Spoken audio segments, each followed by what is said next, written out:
तो नमस्कार दोस्तों, बहुत बहुत स्वागत है। इस देश में ना सिर्फ़ और सिर्फ 2 चीज़ों के बारे में ज़्यादा बात होती है। एक होती है बेरोज़गारी की और दूसरा होता है चुनाव का।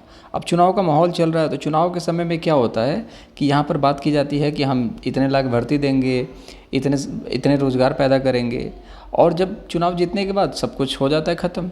लेकिन कई कई सरकार ऐसी होती हैं जिनको ऐसा लगता है कि हम चुनाव को अगर हम विदाउट बेरोज़गारी का मुद्दा भी अगर हम नहीं बनाते हैं तो भी हम चुनाव जीत जाएंगे, राशन पे जीत जाएंगे।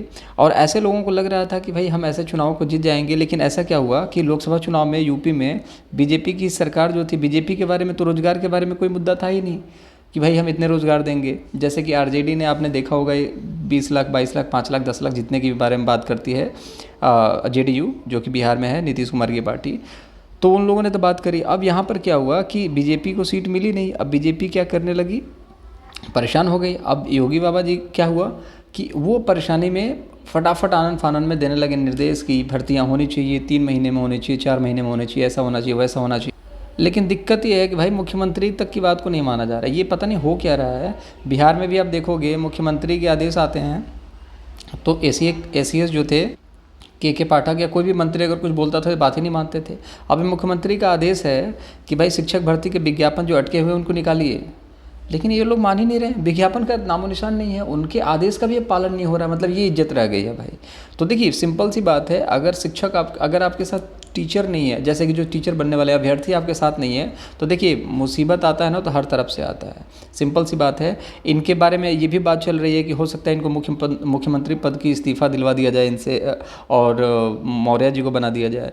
और इनका जो आप देखोगे तो यूपी में जो वर्चस्व है वो थोड़ा सा धीरे धीरे कम होता हुआ नज़र आ रहा है, क्योंकि जो हर घर में एक स्टूडेंट है जो बेरोज़गार बैठा हुआ है, जो नौकरी की तलाश में, अपॉर्चुनिटी की तलाश में, चाहे वो शिक्षक बने, चाहे किसी भी भर्ती की तैयारी हो, चाहे लेखपाल बने, चाहे कुछ भी बने, चाहे प्राइवेट जॉब भी करना चाहता है। भाई आप ऑप्शन देंगे तब तो इस चीज़ को लेकर के इनके ऊपर बहुत बड़ा अब खतरा मंडरा रहा है, चाहे मुख्यमंत्री पद का हो, चाहे कि इनकी बात को न मानना हो, चाहे इनके आदेश को लेकर के भी यहाँ पर टाल मटोल हो रहा है। जब भी बोलेंगे आदेश दीजिए, 2 साल पहले का आदेश दे देना कि भाई इतनी सीटें खाली थी, तो मतलब काम करने को कोई राजी नहीं है।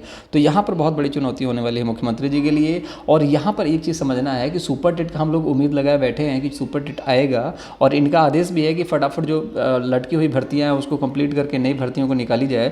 तो यहाँ पर कुछ काम ही नहीं हो रहा। तो ये एक चिंता वाला विषय है। और अगर ऐसे ही रहा तो शिक्षक भर्ती की तुलना आप मतलब उम्मीद ही छोड़ दीजिए, क्योंकि 6 से 7 साल हो चुके हैं ऑलमोस्ट, अभी तक शिक्षक भर्ती नहीं आई है। और इस तरीके का अगर रवैया रहा कि मुख्यमंत्री की बात को भी अगर संज्ञान में न लिया जाए तो बहुत बड़ी बात होगी।